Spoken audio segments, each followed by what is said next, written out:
आषाढ़ मास के शुक्ल पक्ष की देवसैनी एकादशी की कथा।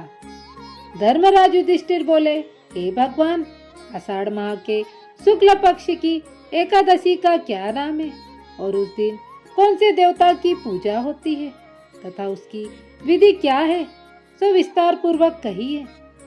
भगवान श्री कृष्ण बोले, हे राजन, एक समय नारद जी ने ब्रह्मा जी से यह प्रश्न पूछा था। इस एकादशी का नाम पद्मा है। इसके व्रत करने से विष्णु भगवान प्रसन्न होते हैं। मैं यहाँ एक पौराणिक कथा कहता हूँ, ध्यान पूर्वक सुनो। सूर्यवंशी मान्यदाता नाम का एक राजा था।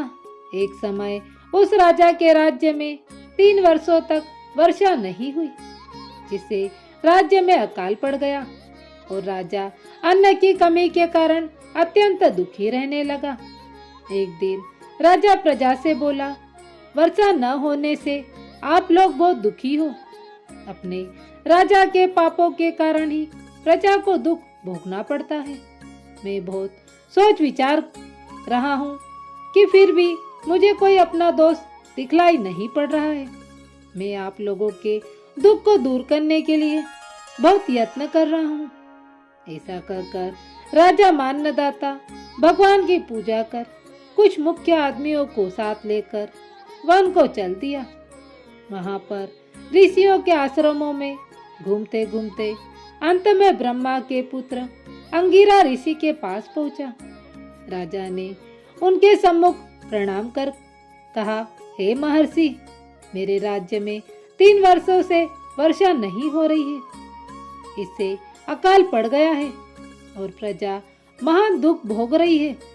प्रजा के दुख को दूर करने के लिए कोई उपाय बतलाइए।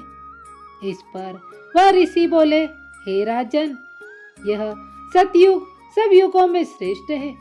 इसमें धर्म के चारों चरण सम्मिलित हैं। अर्थात इस युग में धर्म की सबसे अधिक उन्नति है। परंतु आपके राज्य में एक शूद्र अधर्म का आचरण कर रहा है। इसी दोष के कारण आपके राज्य में वर्षा नहीं हो रही है।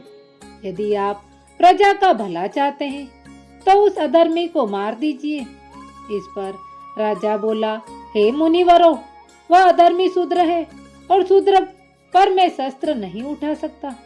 आप इस दोष से छूटने का कोई अन्य उपाय बताएं। तब ऋषि बोले, हे राजन, यदि तुम ऐसा ही चाहते हो तो आषाढ़ माह की शुक्ल पक्ष की पद्मा नाम की एकादशी का व्रत विधि पूर्वक अपनी प्रजा तथा मंत्रियों आदि सहित करो।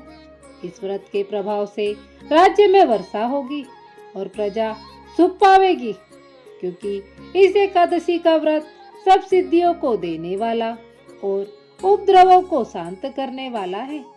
मुनि के इन वचनों को सुनकर राजा अपने नगर को वापिस आया और विधि पूर्वक पद्मा एकादशी का व्रत किया।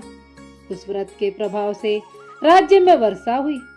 इस एकादशी को देवसैनी एकादशी भी कहते हैं। इस व्रत को करने से विष्णु भगवान प्रसन्न होते हैं। अतः मोक्ष की इच्छा करने वाले मनुष्य को इस एकादशी का व्रत करना चाहिए। चातुर्मास व्रत भी इसी एकादशी के व्रत से शुरू किया जाता है।